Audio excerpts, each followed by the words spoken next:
Thursday Thought Leaders with Harvinder Narula on BW Healthcare World. My guest today is Dr. Nandita Palshetkar, a well-known obstetrician and gynecologist, serving as the director of the Bloom IVF India, and she's also the president of the IVF Society of India. Welcome, Dr. Nandita, to BW Healthcare World. Before I get into the conversation around the IVF opportunity, IVF industry, I'd like to understand that when you had the option to become a doctor, how did you choose obstetrics and gynecology as a field of choice? I think when, I was studying in college, I was always fascinated by a woman's health and all the physiology. And it's so amazing that you can reproduce. That part of aspect of science really fascinated me, creating life. A woman creates another life in her body and nurtures it and delivers it. I think that was what attracted me to OBGYN. That it's two lives. You're dealing with two lives. You're not dealing with one life. I think it's a beautiful aspect. And then everybody's happy. The obstetric ward was always a happy ward. People didn't come for illness kind of a thing. So there is happiness at the end of it. So right. I think it was really a beautiful environment, happy environment. Right. And Dr. Nandita, when did the IVF as a procedure start in India? The first IVF baby in the world was actually born in 1978. And Louisa Brown, I happened to meet her in one of our conferences. She had turned 40 and she was going around meeting people and all, and she's written a book. It was really beautiful. It was a fascinating experience because, you always see the first computer, the first telephone, the first this, and here was a living, breathing person, the first IVF baby of the world. It was amazing. Then, of course, I met the Indian IVF baby also. She was born in 1985. There is a bit of controversy in our country, but technically with all the, backup, with the proofs and everything, 1985 was the first IVF baby which was born in our country, and she was Harsha. And since then, IVF has never looked back, Actually, when I was studying, I finished my MD gynae. Then you have to super specialize to become IVF. So at that point, family planning was a big thing. Like family planning was really, everybody was heading over there and talking. And the other part was infertility, which was very, very new, It was like technologically savvy, absolutely full of, what you say, machines and stuff like that. And the other side was surgical, Right. Oh, the surgery was so fantastic. We could operate, we can do this, we can replace heart, this, that. So actually, I had a dilemma in my mind.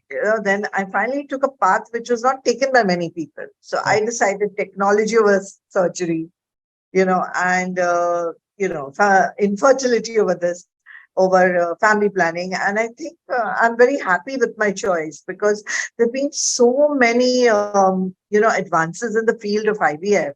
Like, it's fascinating. And can you imagine when actually at the morning I got late because I delivered a baby. Right. So this baby I had seen under a microscope 8 cells. And today I delivered this baby. She came out, kicking, crying, moving her arms and legs. Can you imagine that cell has become into a live person? It's a beautiful field. It's really amazing. Very fulfilling, work that you're doing. And Dr. Nandita, when was the first IVF baby that you delivered? I delivered my first IVF baby probably, 95. 95. His name is Ajinkya, and he's become a doctor today. Lovely. And Dr. Nandita, from 1985 to today, how large has the IVF opportunity in India become? Do we have any numbers to let us know the size of the industry that we have in India? I think, first of all, I don't like it being called the industry. I know you come from that background, but I think IVF is a beautiful place. Yes, the health has become an industry and probably opportunities have grown. So, see, what has grown this is mainly the success rate. Remember that. When IVF actually started first baby was born in 1978, they had done thousands of attempts before they got a baby. Right. So when I started in 90s, the success rate was about 15%. Okay. Today, we have a 50% pregnancy rate. Wow. Maybe stretch it to even 60%. And so you need to understand that we were one of the 5 or 6 centers which started in 90s. Mhm. And today there are 4,000 plus centers registered in the National Registry Wow. for IVF and IUI, level 1 and level 2 centers. So now we have a kind of a proper number, which is official. The number of cycles, meaning I was heading the Indian Society of Assisted Reproduction, which is the national society of IVF in our country. We, at our last count, we had about 200,000 to 250,000 cycles happening. But I'm sure it's much more now. But now with the ART law, which came into force in 2021, it's become mandatory to report cases and all. So once our national registry is up, we'll be able to actually give you numbers. But the scope is humongous, because if you looked at the WHO, paper which was released last year, it said nearly 17.5% infertility exists in the population. So we are talking like, I don't know what. I'm very bad with math. You're good at math. You tell me, if 50% of the population is women and say 20% are in the reproductive, nearly about 3.5 million couples need IVF in this country, and we're hardly doing any cases. So yes, it has a potential. The only there are a lot of challenges which we can discuss as we go on.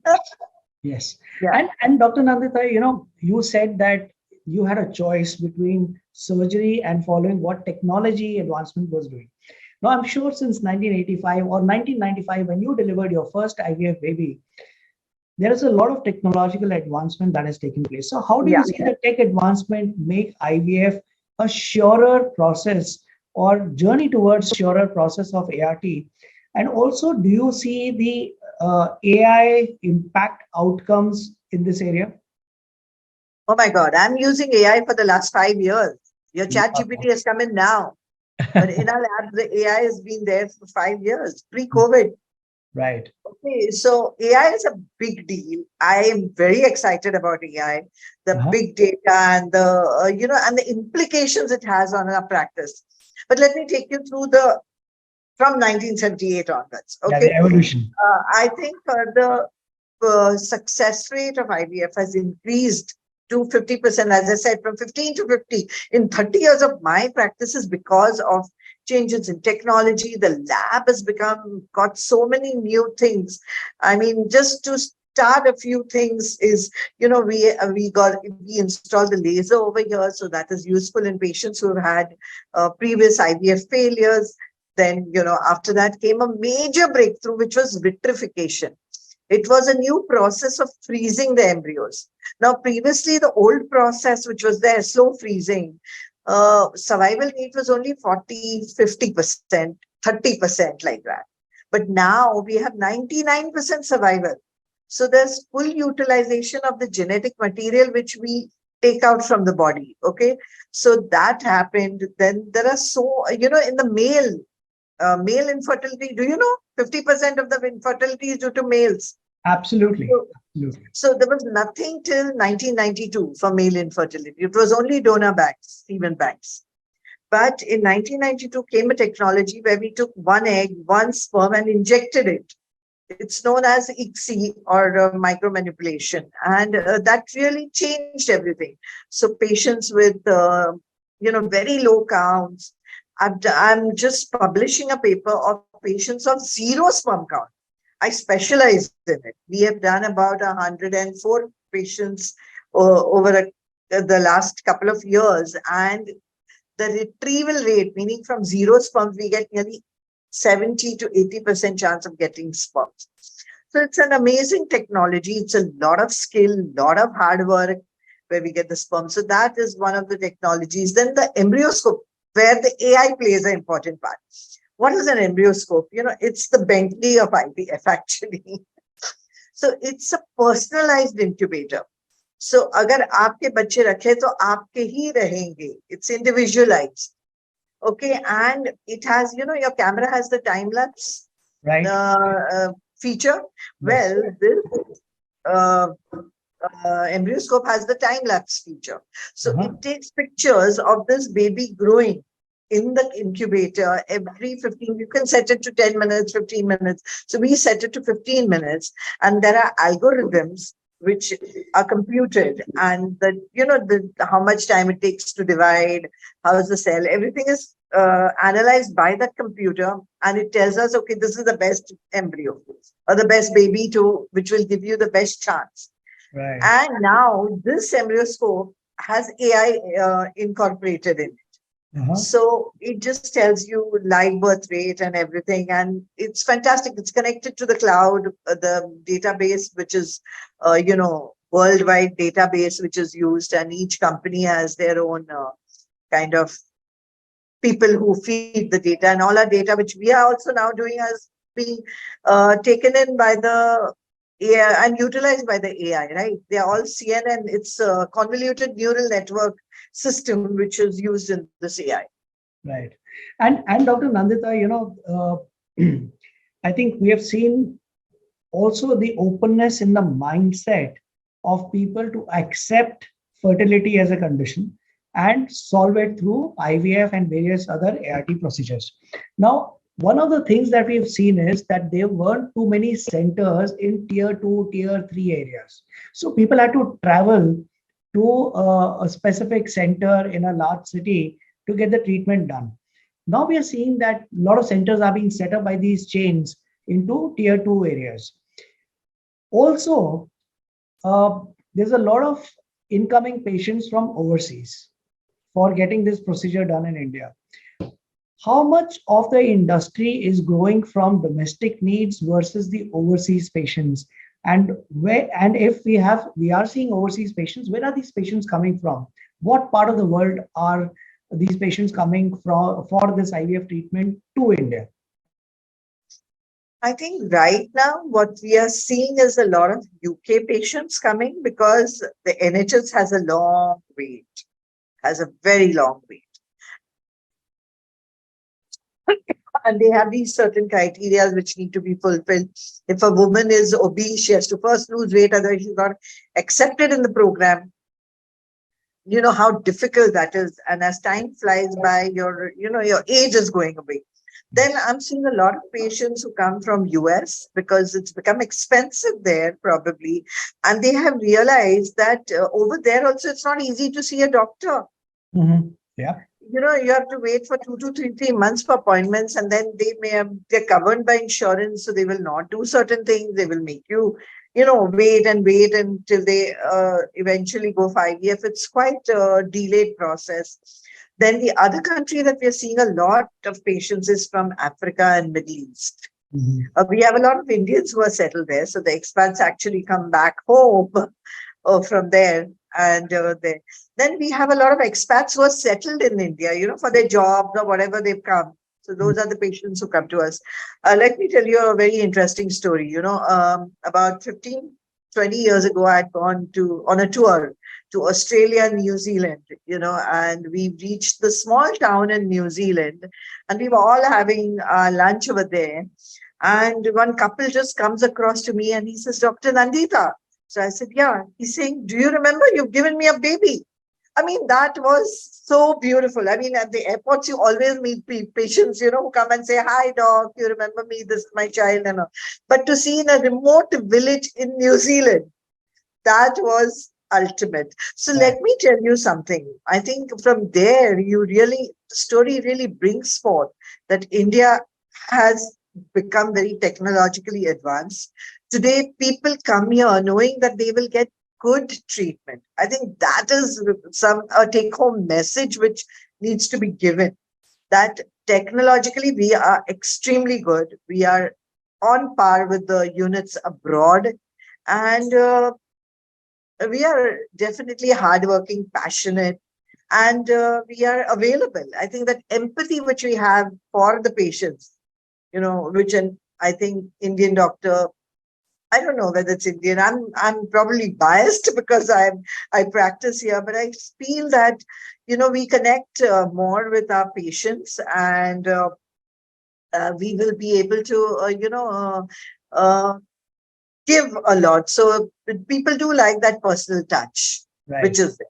That's amazing. That's amazing. I mean, Thank you. I can only imagine how beautiful it would be to be sitting in a country where you don't imagine somebody knowing you and somebody walks in and says that, you added life to my family. So that's a very beautiful feeling, I'm sure. And Dr. Nandita, you were talking about challenges and you said we'll touch about it later. What are some of the challenges that gynecologists and IVF specialists face in India? Also, I would want you to touch upon the regulatory and legal challenges that the industry is facing, and what is your opinion about what needs to happen? I think, yeah, that's a good, something which I think my 30 years of experience actually have realized that the challenges that we actually face is awareness. There are a lot of myths about IVF which need to be bust. So when I began, I used to get patients who have been doing nothing for 10 years, 15 years. They were all in their 40s when they would come to an IVF center, thinking that it is the last option. They have to keep trying everything possible. Now I'm seeing that change because people have become more aware. So they come when they're younger. If they don't conceive within 1 or 2 years, they come to you. But the problem that we are facing is, yes, they're getting married also late. So that age group is still, between 35 and 40. But yes, we do see, I think the awareness is one of them. The second thing is, initially, as I told you, there were hardly any centers. Now there are centers in every nook and corner, but of course they are in the tier 2, tier 3 cities. But uh, you know what? It's still fabulous access to people because our country is so vast. So people need that. And of course, the difficult ones land up coming to this. We call ourselves like a tertiary care or the secondary care in IVF. So yes, a lot of people conceive. Those who don't conceive come to the higher centers for higher technology because it's the technology, buying technology is expensive. You understand? So I think that is it. The third thing that I feel is that in our country, it's a social taboo. So if you conceive a baby with IVF, you will not tell the world that I have conceived a baby with IVF. अरे heart surgery किया तो तुम बताओगे ना ये doctor ने मेरी heart surgery की and I'm so good and all of you all go to him. IVF they never disclose. So that is another problem that we definitely have regarding that secrecy around it, but it is going away, and I can see the young couples which come to me, they send their friends and all, so that but of course it differs from community to community, from city to city. I practice in all over the country, so I can see the difference which is there. And the other thing is the law.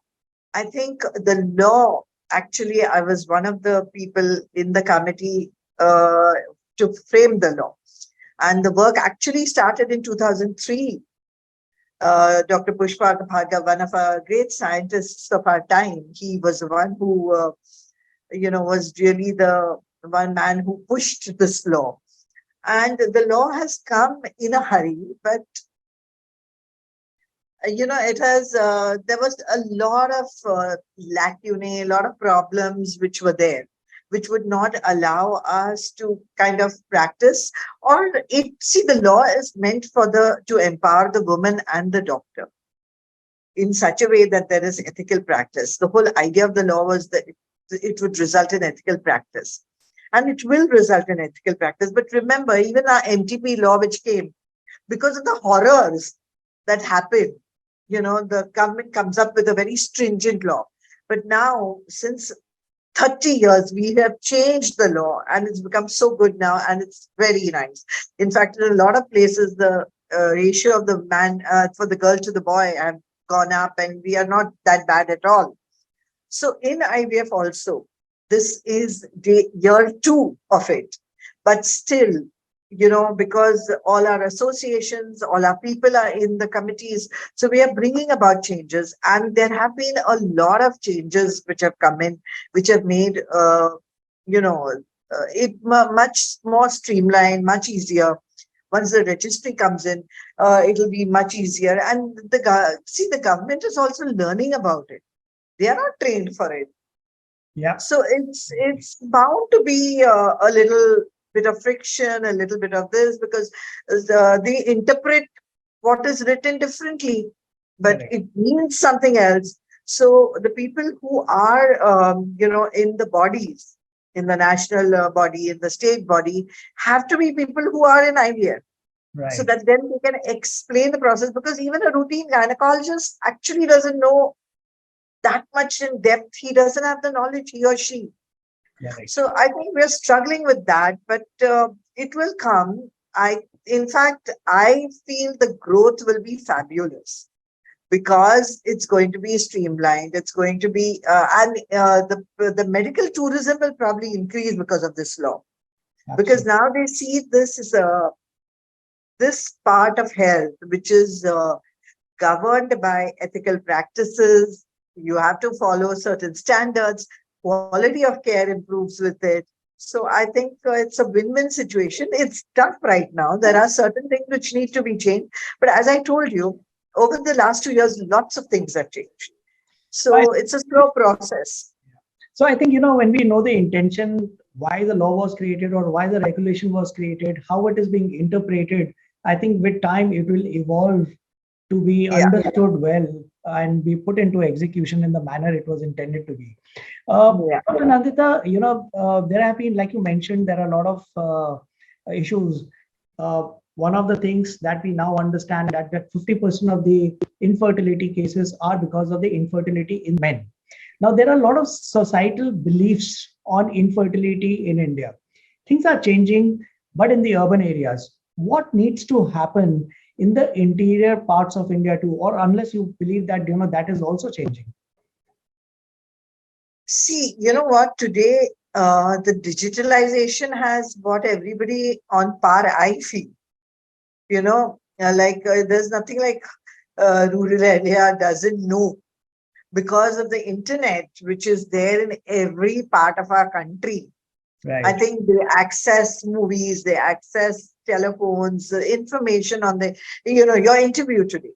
I mean, I'm sure even the interior of our country will be able to watch it because of the power of internet. So yes, it has brought about, but what is happening is the mentality, the social thread of our, culture. It needs to accept it that it's a disease, and just because a woman is not conceived, she cannot affect another woman's child or something. They have all these that you cannot come here, you're not invited for naming ceremonies, or the baby showers and all that.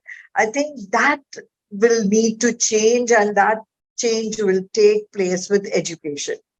So once our people are educated, it'll make a lot of difference, I feel. And Absolutely. education, both men and women. Absolutely, absolutely. It is believed that IVF is very, very expensive, and one part of the expense is the monopolistic, situation around the hormonal injections. So how do you think, without compromising on the quality or the technology being used, can we bring down the cost of IVF for at least the Indian patients who are living in India? While we may be cheaper than the globe, but for our Indian patients, we're still an expensive process. See, I don't think there's any monopolism right now, because a lot of companies have come into IVF, and a lot of manufacturing is done in India, and good quality manufacturing. Because see, remember, if they're not good quality, we don't use them. So they don't survive. Because obviously, if I don't get eggs, where will I give results? I need eggs to give results. So I have to have the medicine which is the best. So we do have different ranges of medicine. Remember that. There's a recombinant technology where it's prepared purely in the lab. And then there is from the urinary hormones. So yes, there is a price difference, and I think there are a lot of companies in India who are giving us at very good rates, and a lot of Indian patients. I run a budget chain. Uh, I have a budget IVF center in DY Patil Medical College. So yes, we do use a lot of drugs which are made in India, and they're giving good results. And And the price is very competitive. Very right. competitive. And I think because the monopoly is broken, when I started practice, there were hardly 2, 3 companies and, all foreign makes which were doing it. So it was an expensive medicine, but compared to America, it is 1/10 the cost. They give it to developed countries. I don't know how long it will remain developed country, because our country is now reaching the 5 top economies of No, the no, world. I was in a conference recently, and we were discussing that gone are the days where India would be following the standards of the world. Today, we are in a position with the best of doctors, technology, etc. We are the ones who can set the standards to be followed by other countries. Absolutely. And Dr. Nandita, how do people find a doctor that they can trust? There's a lot of marketing which is happening today. There is a lot of conversations that are happening today, and people are confused. Who should they go to? There is someone, and there is also a parity in the pricing. So they're confused because इनके पास जा रहे हैं वो कह रहे हैं इतने में कर देंगे, दूसरी जगह जा रहे हैं इतने में होगा. So what is the difference? So how does a patient find and choose their doctor to go to? I think patients are pretty smart, depending on the priorities that they have. Of course, the first priority is getting a babies. Some of them have money constraints, so they keep that as a secondary point. And I think everybody, when a patient comes, I think the first thing that they look for is, I feel, that a doctor who cares about them. That is a very important, that's what I've realized over 30 years. Like a doctor who cares about them, not just a assembly line, ya jao chalo, aapko ye chahiye, wo chahiye, next, that way. So I think what women want is, an empathy, a caring, that is number one. Second is probably the experience which is there of the doctor practicing for so many years, like, definitely it helps me, gives me an edge over the younger ones. Third also is technology. See, we are so technologically savvy. A lot of people don't have artificial intelligence in their labs. So yes, when I talk about artificial intelligence, I talk about embryoscope, I talk about microfluidics and all these single sperm freezing devices and stuff like that. I think that makes me different from another person. So technology is one part of it. And the third part is access. I think access is very, very important. Where if you want patients to come from far, the trains, the transport is absolutely important. And of course, probably my chain is one of the few chains in the country which has started budget. I think God knows when I started it, 2000, I think. We started in DY Patil. In fact, Pratibha Patil, the president, inaugurated the center because it was a low, it was access to the poor, which was given. And I think those will take care of the finances. So remember one thing, I don't compromise on quality. Fortunately, with God's grace, I have my good patients, and that subsidizes kind of this, but we don't compromise on quality. Because, in heart, there was a big thing about reusing the catheter, right? It's expensive, so reuse the catheter. In IVF, if I reuse anything, my success rate will be 0. Right. So in IVF, since 1980s, we don't recycle anything. Right. It's not a great thing to talk in the green revolution. But what I mean is, that is where the expense is. Right. You're creating life. You need dishes, you need media, you need pipettes to pick them up, you need catheters to lower, push them into the uterus. Right. So all those things are, so what, even if you are going to a budget center, I will not compromise it. Because it's very important. Otherwise, success rate will not be there. Absolutely. Absolutely. And word of mouth is the best way the patients come, actually. You I know, totally agree with you. yesterday, one of the celebrity patients came to me. They said, I was told just go freeze your eggs with her. You don't have to worry. Because these girls have got babies after freezing eggs for 8 years, 10 years. So I think it's the word of mouth which is important, the skill, your team. I really feel the team that I've developed, my embryologists, my counselors, my doctors, that is also very important.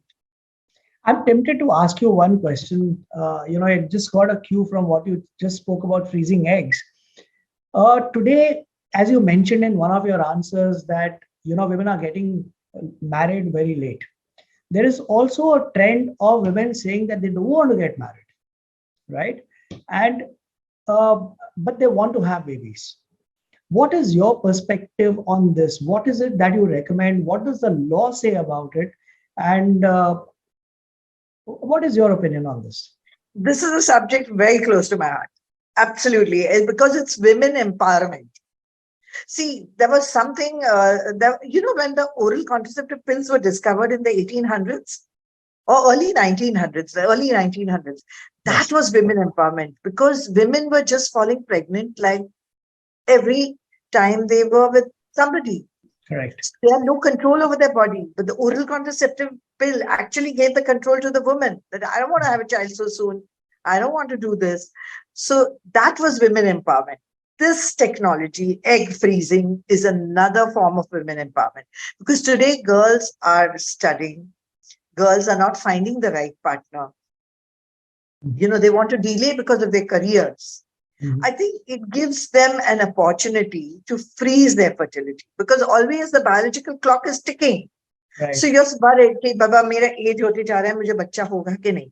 So what the girls are doing today is they're coming in their early 30s and freezing their eggs so Mhm. that if they get married late and they can't conceive naturally, they can bank on these eggs which are frozen when they were younger. Mhm. So egg freezing, and as I told you, the technology in 2007 changed completely. Right. The Right. vitrification came in 100%, 99% retrieval survival rate. So that is what changed everything. And that is when egg freezing came. We used to do it for cancer patients initially because cancer medications damages the ovary. So Right. we used to freeze the eggs before giving them the medication because today we have cancer survivors. Cancer Right. is treatable. So young patients can be treated and they will continue to have a fabulous life. So quality after life after cancer exists. And Right. that is what awareness needs to be done. And egg freezing is a beautiful, beautiful technology. Let me give you the example of Miss Diana Hayden, who Mhm. was Miss World. Mhm. So she was in America. She heard about the technology and she came to me and she said, Doc, I want to freeze my embryos. I mean, my eggs. And we froze her eggs when she was, I think, 33 or 34. And she's got three beautiful babies out of those eggs after the age of 40. Right. Right. So it's fabulous technology. Absolutely. My last question to you before I let you go, doctor, is when a particular procedure is well accepted, it is growing and growing at a pace that we had not imagined. There is obviously a challenge in terms of having enough experienced people to do this process. I've heard that a lot of companies, a lot of chains have also resorted to training people who are not doctors, just technicians, to do this. What is your take on this? Oh, see, listen, IVF is a teamwork. So there are doctors and there are technicians. So we need embryologists. What you're talking about is there's a shortage of embryologists. So embryologists are not doctors. Right, Okay, but a lot of doctors have become embryologists. right, In the tier two, tier three cities where it's difficult to get these people, the doctor's husband becomes an embryologist. He takes training because MBBS. right. So you require a BSc in life sciences to become an embryologist. Got So it. yes, they are being trained. And then there are technicians because you need lab assistants. You know how it is. So Yes. we have lab assistants also. Now, there are counselors who are doing counseling courses and coming in for counseling. So, those are your extra people which you need and which doctors are not meant for that. Right. So, So the law defines it very clearly that this is the job of a doctor, this is the job. So it defines the educational qualifications also, that you need to have this for this. So it's very clear. There's nothing like that. And I think training is needed because a lot of centers are coming up. And so a lot of courses have started. I have started an embryology course through our association, Indian Society of Assisted Reproduction. There are many universities now offering embryology courses because embryologists are needed in the lab. If there Right. are 4,000 labs, there will be at least 8,000 embryologists needed. Got it. Got it. So, Dr. Nandita, this has been such a beautiful conversation because, what we do at BW Healthcare World is talk about the business of healthcare.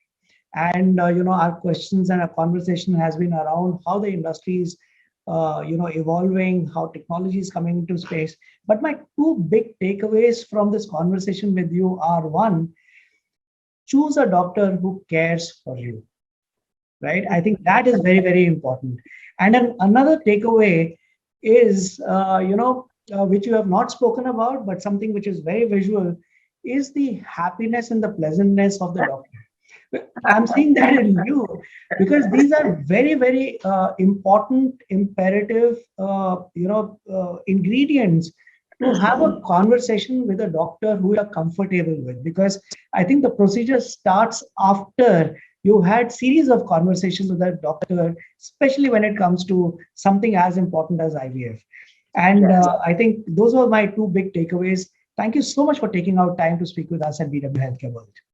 Thank you. That was the most beautiful thing anybody has said to me in a interview. You're a really very sensitive person. Thank you. Thank you, ma'am.